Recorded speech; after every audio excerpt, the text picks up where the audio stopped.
Bilderberg fue llamado así porque la primera reunión se hizo en 1954 en el Hotel Bilderberg en Osbeek, Holanda. Sus fundadores fueron Joseph Ratzinger, un polaco de ideas socialdemócratas, y el príncipe Bernardo de Holanda. En sus reuniones anuales realizadas desde entonces, que constituyen un hito en la política internacional. Cada país tiene dos invitados, uno conservador y otro liberal. Según el príncipe Bernardo, el grupo nació como una entidad destinada a fortalecer la unidad atlántica del norte, a frenar el expansionismo soviético y a fomentar la cooperación y el desarrollo económico de los países occidentales.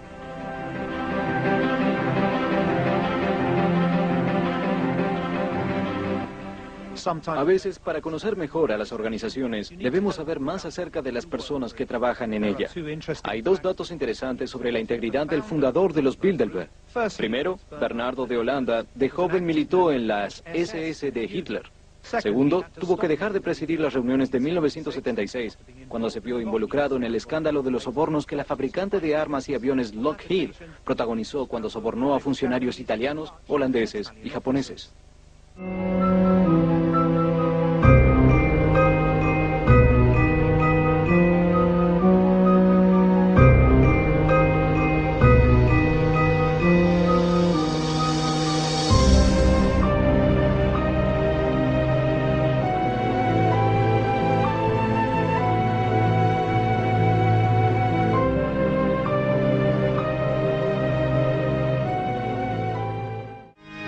El lugar de reunión, la agenda y los participantes no son secretos, pero sí lo son los tópicos discutidos, ya que la reunión es a puertas cerradas y sus detalles no se publicitan. La conferencia se desarrolla un fin de semana de mayo y dura 3 días, coincidentemente poco antes de la reunión anual del G8.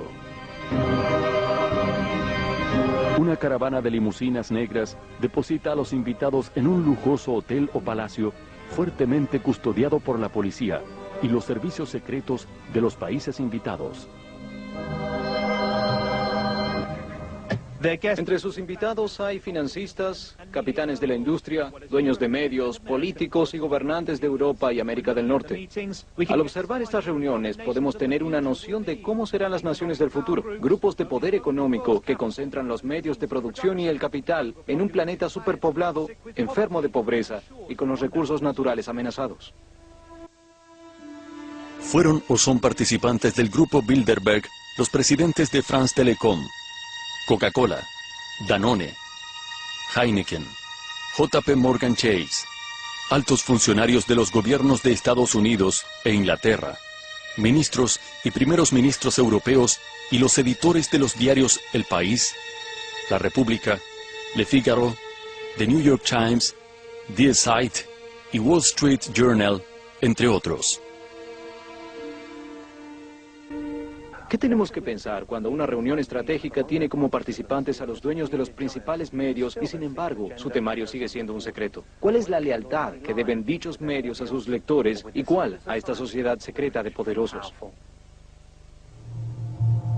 La principal teoría conspirativa sobre el grupo Bilderberg sostiene que constituye en realidad un laboratorio de ensayo para las decisiones que los países y corporaciones poderosas tomarán después. Según esta teoría, los invitados exponen sus puntos de vista a las propuestas de los más poderosos. Así, es posible prever cómo reaccionarán en la vida real y adaptar los cursos de acción correspondientes. En defensa del grupo, su último organizador, el vizconde Etienne d'Avignon, ha sido claro al respecto. No pienso que seamos una clase gobernante mundial, porque no creo que exista una clase gobernante mundial. Simplemente somos personas influyentes e interesadas en hablar con otras personas que tienen influencia. Y agregó, cuando nos acusan de ser el gobierno secreto del mundo, les digo que si fuéramos el gobierno secreto mundial, deberíamos estar muy avergonzados de nosotros mismos. La agenda Bilderberg, según sus propias declaraciones de prensa, no es otra cosa que la agenda mundial. Si sus miembros pueden posteriormente imponerla o no, sigue siendo materia de especulación. Los ítems en la agenda Bilderberg suelen ser siempre los mismos. revisión de los acontecimientos mundiales, discusiones acerca de la seguridad en Occidente, debate de los mecanismos políticos y económicos en los países desarrollados, así como discusiones sobre energía nuclear y biotecnología. Otros famosos asistentes a las reuniones del grupo incluyen a Giovanni Agnelli, presidente de la automotriz italiana Fiat, y Henry Kissinger. Bill Clinton, Tony Blair y Angela Merkel lo hicieron antes de llegar al gobierno, al igual que el secretario Kofi Annan, ex secretario general de la ONU. Annan era el esposo de la sobrina de Raoul Wallenberg, el patriarca de la rica familia sueca que apoyó al grupo desde sus inicios. También participaron Henry Ford II, George Pompidou, Helmut Schmidt y el barón Edmund de Rothschild, además del padre de la bomba atómica en Estados Unidos, J. Robert Oppenheimer. Le siguen Donald Rumsfeld, Alan Greenspan, George Soros, David Rockefeller, la reina Beatriz de Holanda y el senador estadounidense y ex candidato presidencial John Kerry. La lista, aunque incompleta, concentra la mayor cantidad de poder económico y político que jamás haya existido en una organización. Curiosamente, no existen Bilderbergs arrepentidos.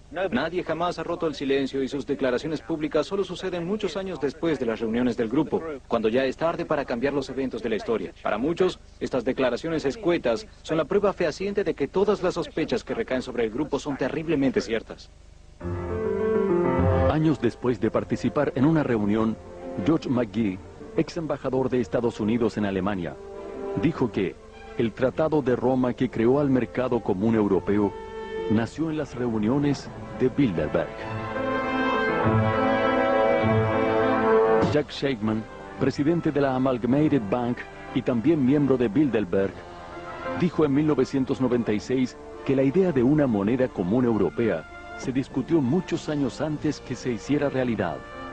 También tuvimos una discusión acerca de los Estados Unidos, restableciendo relaciones diplomáticas con China antes que el presidente Nixon lo hiciera. Uno quisiera saberse a salvo del virus conspiracionista, pero es nada más y nada menos que David Rockefeller, a quien hemos visto en las nóminas de los Skull and Bones, CRE y el grupo Bilderberg, quien ha declarado una cita que quedará en los anales de la historia como la confesión más brutal jamás oída.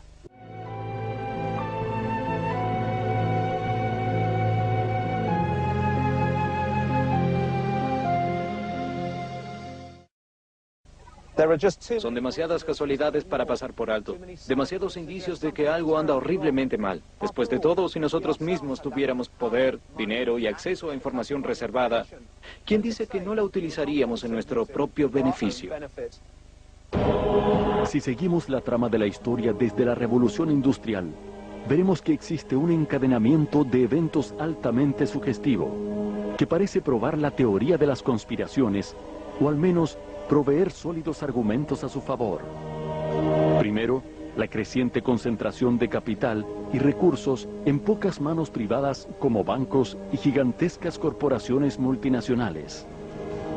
Corporaciones que tienen un capital equivalente al PBI de países enteros y cuya propia supervivencia requiere de aumentar año a año sus ganancias a costa de lo que sea.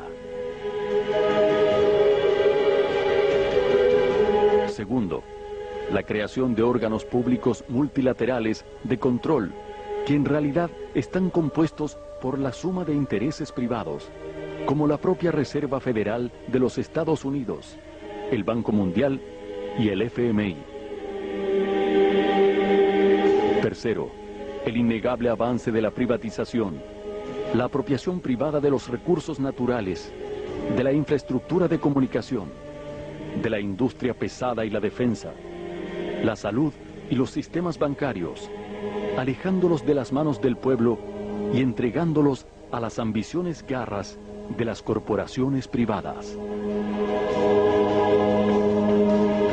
Cuarto, el fenómeno de globalización financiera y cultural, que en realidad no es más que la imposición de la cultura y el capital central sobre los países periféricos.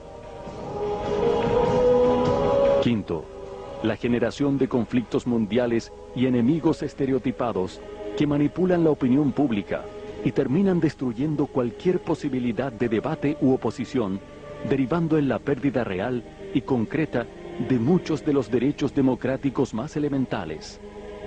La Ley Patriótica de los Estados Unidos de 2001 es un buen ejemplo de ello. Cuando cunde el pánico, la gente parece aceptar de buen gusto el mayor control. Y finalmente, el detalle más sugestivo de todos, que todos los principales protagonistas de estos eventos, quienes realmente ostentan el poder económico y político de Occidente, sea por vía del capital, de las armas o de los votos, curiosamente se agrupan en unas pocas sociedades que debaten a puertas cerradas.